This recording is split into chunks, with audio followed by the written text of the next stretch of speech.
जय श्रीराम जय हनुमान आपण मानू एमकेडी न्यूज को स्वागत जनावि। आज हूँ 13 जुलाई रविवार।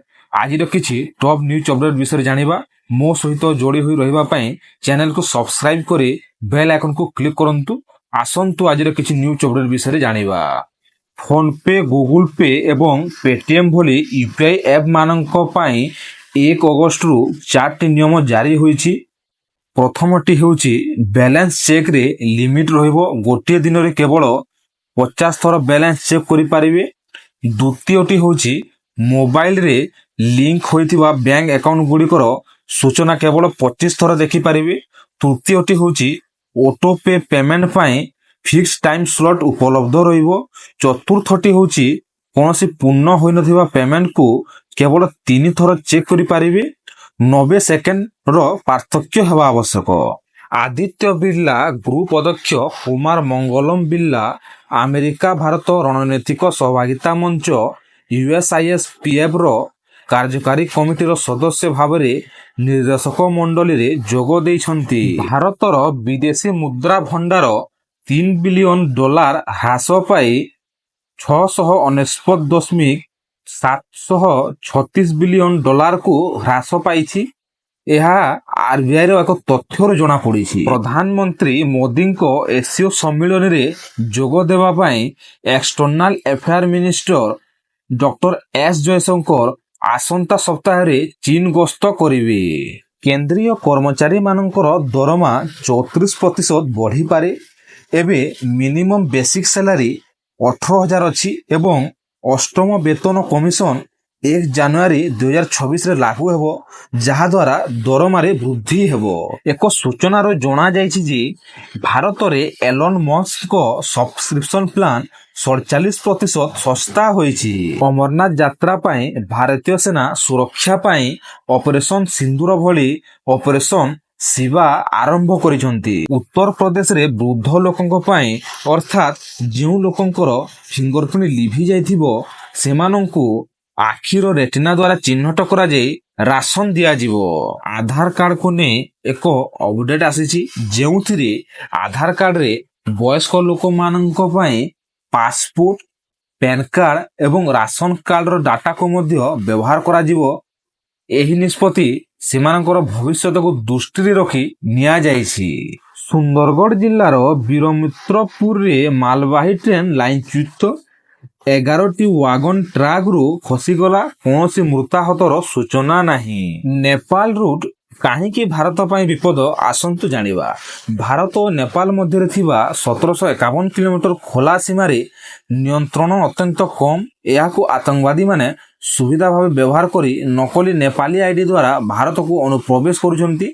गत किछि वर्ष रे इस्कोर और जैश आतंकवादी नेपाल रास्ता रे धरा पड़िछंती। छात्री को आत्मदाह घटना रे एफएम कॉलेज रो शिक्षागत अध्ययन विभाग रो अध्यक्ष एवं एचओडी निलंबित होइछंती। एयर इंडिया दुर्घटना विषय रे तदंत रिपोर्ट रे कॉकपिट भितरे घटिथिबा आलोचना रेकर्ड होइछि। टेकअप परे विमान रो इंधन स्विच रन अवस्थारू अचानक कटअफ होइथिबा जणा पड़िछि। एही घटना परे जणे पायलट अन्य पायलट को पचारिथिले तमे स्विच काहेकि बंद कलो। उत्तर से कहिथिले मु ता करि नाही। रिपोर्ट अनुसार यह एक वैषयिक त्रुटि हेबा संभावना अछि। छत्तीसगढ़ रे माओ आत्मसमर्पण और गिरफ। दांतेवाड़ा रे 12 माओवादी नक्सल आत्मसमर्पण करिसंती। सेमानक मध्यरु 9 जनक मुंडरे थिला 8 लाख टंकार पुरस्कार। सेमाने कहिसंती जे नेता मानक मृत्यु परे संगठन दुर्बल होई जायछि। सेहिपरि सुकुमा जिल्ला रे ऑपरेशन बेले 6 माओवादी गिरफ होइतिबा सहित बहुल परिमाण रे अस्त्र और गोला बारूद जबत होइछि। सुंदरगढ़ सांसद और केंद्र मंत्री श्री जुएल ओराम संसदीय राजनीति रु संन्यास घोषणा करिसंती। संबलपुर रे एक कार्यक्रम रे से कहिसंती युवपीढ़ी पई रास्ता छाड़ी देवी। से 2014, 2019 और 2024 रे लोकसभा को बीजेपी प्रतिनिधि भावे जीतिथिले। अस्त्र क्षेपणास्त्र रो सफल परीक्षा चांदीपुर रे होइछि।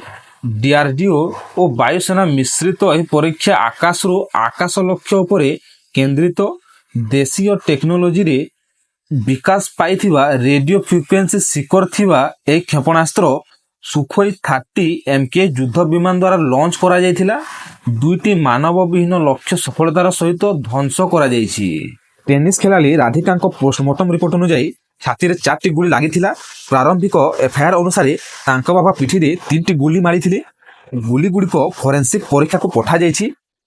ରାଧିକାଙ୍କ ରୋଜଗାର ବିଷୟରେ ଅନ୍ୟମାନଙ୍କଠାରୁ ଟିପ୍ପଣୀରେ ବାପା ହତାଶ ହୋଇ ଏହି ଦୁଃଖଦ ଘଟଣା ଘଟାଇଥିଲେ। ଡ୍ରାଇଭରମାନଙ୍କ ଆନ୍ଦୋଳନ ସତ୍ତ୍ୱେ ଆସନ୍ତାକାଲିଠାରୁ ସ୍ୱାଭାବିକ ଭାବରେ ଚାଲିବ ଘରୋଇ ବସ୍। ଡ୍ରାଇଭରମାନଙ୍କ ଧର୍ମଘଟ ଜାରି ରହିଥିବା ସତ୍ତ୍ୱେ ଶନିବାରଠାରୁ ଘରୋଇ ବସ୍ ସ୍ୱାଭାବିକ ଭାବରେ ଚଳାଚଳ ଆରମ୍ଭ କରିବ। ଆଜି ପୁରୀରେ ଅନୁଷ୍ଠିତ ଏକ ଗୁରୁତ୍ୱପୂର୍ଣ୍ଣ ବୈଠକରେ ଏହି ନିଷ୍ପତ୍ତି ନିଆଯାଇଥିବା ଘରୋଇ ବସ୍ ମାଲିକ ସଂଘର ସମ୍ପାଦକ ଦେବେନ୍ଦ୍ର ସାହୁ କହିଛନ୍ତି। ପୁରୀ ଜିଲ୍ଲାର ଡେଲଙ୍ଗାରେ ପରୀକ୍ଷାଗାର ପରୀକ୍ଷାରେ H5N1 ପକ୍ଷୀ ଇନଫ୍ଲୁଏଞ୍ଜା ଭାଇରସ ଚିହ୍ନଟ ହେବା ପରେ ସେଠାରେ ବାର୍ଡ ଫ୍ଲୁର ଉପସ୍ଥିତି ନିଶ୍ଚିତ ହୋଇଛି। କର୍ତ୍ତୃପକ୍ଷ ଏହି ବ୍ୟାପିବାର ସୂଚନା ଦେଇଛନ୍ତି ଏବଂ ଏହି ଭାଇରସ ପ୍ରସାରଣକୁ ରୋକିବା ପାଇଁ ପଦକ୍ଷେପ ନେଉଛନ୍ତି। ଓଡ଼ିଶାର ଉଚ୍ଚଶିକ୍ଷା ବିଭାଗ ରାଜ୍ୟର ସରକାରୀ କଲେଜ ଏବଂ ବିଶ୍ୱବିଦ୍ୟାଳୟଗୁଡ଼ିକରେ ସ୍ନାତକ ଏବଂ ସ୍ନାତକୋତ୍ତର କାର୍ଯ୍ୟକ୍ରମରେ ନାମ ଲେଖାଯାଇଥିବା ପ୍ରଥମ ବର୍ଷର ଛାତ୍ରଛାତ୍ରୀମାନଙ୍କ ପାଇଁ ଶିକ୍ଷାବର୍ଷ 2025-26 ଆନୁଷ୍ଠାନିକ ଭାବେ ଆରମ୍ଭ କରିଛି। ବିଭାଗ ଦ୍ୱାରା ଜାରି କରାଯାଇଥିବା ଶିକ୍ଷାଗତ କ୍ୟାଲେଣ୍ଡର ଅନୁଯାୟୀ ପ୍ରଥମ ବର୍ଷ ୟୁଜି ଏବଂ ପିଜି ପାଠ୍ୟକ୍ରମରେ ନୂତନ ଭାବରେ ପ୍ରବେଶ କରିଥିବା ଛାତ୍ରଛାତ୍ରୀଙ୍କ ପାଇଁ ଶ୍ରେଣୀ 10 ଜୁଲାଇ 2025ରେ ଆରମ୍ଭ ହୋଇଥିଲା। ଶିମିଳିପାଳ ସଂରକ୍ଷିତ ଜଙ୍ଗଲରେ 3 ଶିକାରୀ ଗିରଫ। ରିପୋର୍ଟ ଅନୁସାରେ ପୋଡ଼ାଡିହା WL ରେଞ୍ଜ ଏବଂ କପ୍ତିପଦା ରେଞ୍ଜର ବନ ଅଧିକାରୀଙ୍କ ଏକ ମିଳିତ ଦଳ ଶିମିଳିପାଳ ବ୍ୟାଘ୍ର ସଂରକ୍ଷଣର ନୋଟୋ RFରେ ଶିକାର ଅଭିଯୋଗରେ ଅଭିଯୁକ୍ତ 3 ଜଣଙ୍କୁ ଗିରଫ କରିବାରେ ସଫଳ ହୋଇଛନ୍ତି। ଅଭିଯୁକ୍ତମାନେ ହେଲେ ମାନଭଙ୍ଗାର ଜଗନ୍ନାଥ ନାୟକ ଓରଫ ଜଗା ଓ ପଗଡ଼ଡିହାର ବୁଧିରାମ ସିଂ ଓରଫ କାଳିଆ ଏବଂ ଗୁଣ୍ଡିଧରର କୁଅଁର ମୁର୍ମୁ। ଓଡ଼ିଶାର ବିକାଶ ପାଇଁ ପ୍ରଧାନମନ୍ତ୍ରୀ ଶ୍ରୀ ମୋଦିଙ୍କୁ ଧନ୍ୟବାଦ ଜଣାଇଲେ ମୁଖ୍ୟମନ୍ତ୍ରୀ ଶ୍ରୀ ମୋହନ ଚରଣ ମାଝୀ। ଓଡ଼ିଶା ମୁଖ୍ୟମନ୍ତ୍ରୀ ଶ୍ରୀ ମୋହନ ଚରଣ ମାଝୀ ନୂଆଦିଲ୍ଲୀରେ ପ୍ରଧାନମନ୍ତ୍ରୀ ଶ୍ରୀ ନରେନ୍ଦ୍ର ମୋଦିଙ୍କୁ ଭେଟି ରାଜ୍ୟର ବିକାଶ ଓ ଭବିଷ୍ୟତ ରଣନୀତି ବିଷୟରେ ଆଲୋଚନା କରିଛନ୍ତି। ଓଡ଼ିଶାରେ ଦକ୍ଷିଣ ପଶ୍ଚିମ ମୌସୁମୀ ବାୟୁ ସକ୍ରିୟ ରହିଥିବାରୁ ଦିନରେ ଖରା ଓ ସନ୍ଧ୍ୟାରେ ବର୍ଷା ଘଟୁଛି। ନୟାଗଡ଼, ବାଲେଶ୍ୱର, ସୋନପୁର, ଭୁବନେଶ୍ୱର, ଟିଟିଲାଗଡ଼ ଭଳି ଅଞ୍ଚଳରେ ଭଲ ବର୍ଷା ରେକର୍ଡ ହୋଇଛି। ଆସନ୍ତା ଦିନ ମଧ୍ୟରେ ମୟୂରଭଞ୍ଜ, କେନ୍ଦୁଝର, କେନ୍ଦ୍ରାପଡ଼ା, ଭଦ୍ରକ, ଜଗତସିଂହପୁର ଓ ବାଲେଶ୍ୱର ଭଳି ଅଞ୍ଚଳରେ କିଛି ସ୍ଥାନରେ ପ୍ରବଳ ବର୍ଷା ହେବାର ସମ୍ଭାବନା ରହିଛି। 16 ତାରିଖ ପର୍ଯ୍ୟନ୍ତ ଏହି ପ୍ରକ୍ରିୟା ଜାରି ରହିପାରେ। ଜୁନ୍ 1ରୁ ଜୁଲାଇ 12 ପର୍ଯ୍ୟନ୍ତ ଓଡ଼ିଶାରେ 416.7 ମିଲିମିଟର ବର୍ଷା ହୋଇଥିବାର ଆକଳନ କରାଯାଇଛି। ମୁଖ୍ୟମନ୍ତ୍ରୀ ଶ୍ରୀ ମୋହନ ଚରଣ ମାଝୀ ଆଜି ରାଷ୍ଟ୍ରପତି ଭବନରେ ରାଷ୍ଟ୍ରପତି ଶ୍ରୀମତୀ ଦ୍ରୌପଦୀ ମୁର୍ମୁଙ୍କୁ ସୌଜନ୍ୟମୂଳକ ସାକ୍ଷାତ କରିଛନ୍ତି। ସାକ୍ଷାତ ସମୟରେ ସେମାନେ ଓଡ଼ିଶାର ବିକାଶ ଯାତ୍ରା ଏବଂ ଏକ ସମୃଦ୍ଧ ରାଜ୍ୟ ଗଠନ ପାଇଁ ରୋଡମ୍ୟାପ୍ ଉପରେ ଆଲୋଚନା କରିଥିଲେ। ଉପମୁଖ୍ୟମନ୍ତ୍ରୀ ଏବଂ କୃଷି ଏବଂ କୃଷକ ସଶକ୍ତିକରଣ ମନ୍ତ୍ରୀ ଶ୍ରୀ କେଭି ସିଂହଦେଓ ରାଜ୍ୟପାଳ ଡକ୍ଟର ହରିବାବୁ କାମ୍ଭୁପତିଙ୍କୁ ମର୍ଯ୍ୟାଦାଜନକ କୃଷି ନେତୃତ୍ୱ ପୁରସ୍କାର ପ୍ରଦାନ କରିଛନ୍ତି। ରାଜ୍ୟପାଳ କୃଷି କ୍ଷେତ୍ରରେ ରାଜ୍ୟର ଉଲ୍ଲେଖନୀୟ ସଫଳତାକୁ ସ୍ୱୀକାର କରିଛନ୍ତି। ଗତ 9 ଜୁଲାଇରେ ନୂଆଦିଲ୍ଲୀରେ ଅନୁଷ୍ଠିତ 16ତମ କୃଷି ନେତୃତ୍ୱ କନକ୍ଲେଭରେ କୃଷି ପାଇଁ ଓଡ଼ିଶାକୁ ଶ୍ରେଷ୍ଠ ରାଜ୍ୟ ଭାବରେ ସମ୍ମାନିତ କରାଯାଇଥିଲା। ଓଡ଼ିଶା ସରକାରଙ୍କ ପକ୍ଷରୁ ଉପମୁଖ୍ୟମନ୍ତ୍ରୀ ତଥା କୃଷି ଓ କୃଷକ ସଶକ୍ତିକରଣ ମନ୍ତ୍ରୀ ଶ୍ରୀ କନକବର୍ଦ୍ଧନ ସିଂହଦେଓ ଏହି ପୁରସ୍କାର ଗ୍ରହଣ କରିଥିଲେ। ଏହି ଗର୍ବର ଅବସରରେ ପ୍ରମୁଖ ସଚିବ ଡକ୍ଟର ଅରବିନ୍ଦ କୁମାର ପାଢ଼ୀ ମଧ୍ୟ ତାଙ୍କ ସହିତ ଯୋଗ ଦେଇଥିଲେ। ଶିମିଳିପାଳ ଆଉ 3ଟି ମେଲାନିଷ୍ଟିକ ବାଘ ଛୁଆକୁ ସ୍ୱାଗତ କରିଛି। ବନ୍ୟପ୍ରାଣୀ ସଂରକ୍ଷଣ ପାଇଁ ଏକ ଉଲ୍ଲେଖନୀୟ ଘଟଣା। ଓଡ଼ିଶାର ଶିମିଳିପାଳ ବ୍ୟାଘ୍ର ଅଭୟାରଣ୍ୟରେ 3ଟି ମେଲାନିଷ୍ଟିକ ବାଘ ଛୁଆ ଜନ୍ମ ହୋଇଛନ୍ତି। କ୍ୟାମେରା ଟ୍ରାପ୍ ଚିତ୍ରରେ T20 ଭାବରେ ପରିଚିତ ମା ମେଲାନିଷ୍ଟିକ ବାଘୁଣୀ ସହିତ ଚଳପ୍ରଚଳ କରୁଥିବା ଛୁଆମାନଙ୍କୁ କଏଦ କରାଯିବା ପରେ ବନ ବିଭାଗ ସୂତ୍ରରୁ ଏହି ଜନ୍ମର ସତ୍ୟତା ପ୍ରମାଣିତ ହୋଇଛି। ୟୁନେସ୍କୋର ବିଶ୍ୱ ଐତିହ୍ୟ ତାଲିକାରେ ଭାରତର ମରାଠା ସାମରିକ ଭୂଦୃଶ୍ୟ ଲିପିବଦ୍ଧ ହୋଇଛି। ଭାରତୀୟ ମହାକାଶଚାରୀ ଶୁଭାଂଶୁ ଶୁକ୍ଲା ଅନ୍ତର୍ଜାତୀୟ ମହାକାଶ କେନ୍ଦ୍ରରୁ ଆକ୍ସଜମ୍ଫୋର ମିଶନରେ ଜୁଲାଇ 14ରେ ଫେରିବେ।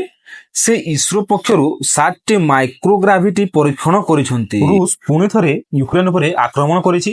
ରୁଷ 597ଟି ଡ୍ରୋନ୍ ଓ 26ଟି କ୍ଷେପଣାସ୍ତ୍ର ମାଧ୍ୟମରେ ୟୁକ୍ରେନ ଉପରେ ବଡ଼ ଆକ୍ରମଣ କରିଛି। ୟୁକ୍ରେନ 319 ଡ୍ରୋନ୍ ଓ 25ଟି କ୍ଷେପଣାସ୍ତ୍ର ଧ୍ୱଂସ କଲେ ମଧ୍ୟ କେତେକ ସ୍ଥାନରେ କ୍ଷତି ଘଟିଛି। ଆମେରିକାର ରାଷ୍ଟ୍ରପତି ଡୋନାଲ୍ଡ ଟ୍ରମ୍ପ ମେକ୍ସିକୋ ଓ ୟୁରୋପୀୟ ସଂଘ ଉପରେ 30% ଅତିରିକ୍ତ ଶୁଳ୍କ ଘୋଷଣା କରିଛନ୍ତି। ଏହି ଶୁଳ୍କ 1 ଅଗଷ୍ଟରୁ ଲାଗୁ ହେବ ଓ ଆମଦାନୀ ସାମଗ୍ରୀକୁ ପ୍ରଭାବିତ କରିବ। ଆମେରିକାର FBI 8 ଜଣ ଖାଲିସ୍ତାନୀକୁ ଗିରଫ କରିଛି। କାଲିଫର୍ଣ୍ଣିଆରେ FBI ଓ ସୁରକ୍ଷା ଏଜେନ୍ସିମାନେ ମିଳି 8 ଜଣ ଖାଲିସ୍ତାନୀ ସମର୍ଥକଙ୍କୁ ଗିରଫ କରିଛନ୍ତି। ସେମାନେ ଅପହରଣ, ନିର୍ଯାତନା ଓ ଅନ୍ୟ ଅପରାଧ ସହିତ ଜଡ଼ିତ ଥିଲେ। ସାମନ୍ତରାପୁରରେ ଡିଅନ୍ ଅଟୋମୋଟିଭ୍ ପକ୍ଷରୁ ଟାଟା ମୋଟର ସ୍ୱତନ୍ତ୍ର ଇଭି ଶୋରୁମ୍ ଉଦ୍ଘାଟନ କରିଛି। ଏଠାରେ ଟିଆଗୋ, ଟିଗୋର, ପଞ୍ଚ, ନେକ୍ସନ୍, କପ୍ ଇଭି ମିଳିବ। ଏହି ଶୋରୁମ୍ পেট্ରୋଲ ডিজେল ସିଏନଜି ଏବଂ ଇଭି ମଡେଲ ପାଇଁ ଏକମାତ୍ର କେନ୍ଦ୍ର। ନବରଙ୍ଗପୁର ବ୍ଲକର ଭତରାସିଉନି ପଞ୍ଚାୟତର 200ରୁ ଅଧିକ ବୃଦ୍ଧ ବୃଦ୍ଧା ଓ ଅସହାୟଙ୍କ ଭତ୍ତା 2 ମାସ ଧରି ବନ୍ଦ ଥିବା ଅଭିଯୋଗ ହୋଇଛି। 18 ଜଣ ଜିଲ୍ଲାପାଳଙ୍କୁ ଲିଖିତ ଅଭିଯୋଗ ଦେଇଛନ୍ତି। ଭିଡିଓ ତଦନ୍ତ ଓ ଆଇନଗତ କାର୍ଯ୍ୟାନୁଷ୍ଠାନର ଆଶ୍ୱାସନା ଦେଇଛନ୍ତି। ଆଜିର ନ୍ୟୁଜ୍ ଅପଡେଟଟି ଇନଫର୍ମେଟିଭ ଲାଗିଥିଲେ ଚ୍ୟାନେଲକୁ ସବସ୍କ୍ରାଇବ କରି ଲାଇକ୍ ସେୟାର ଏଣ୍ଡ କମେଣ୍ଟ କରନ୍ତୁ। ଜୟ ଶ୍ରୀରାମ, ଜୟ ହନୁମାନ।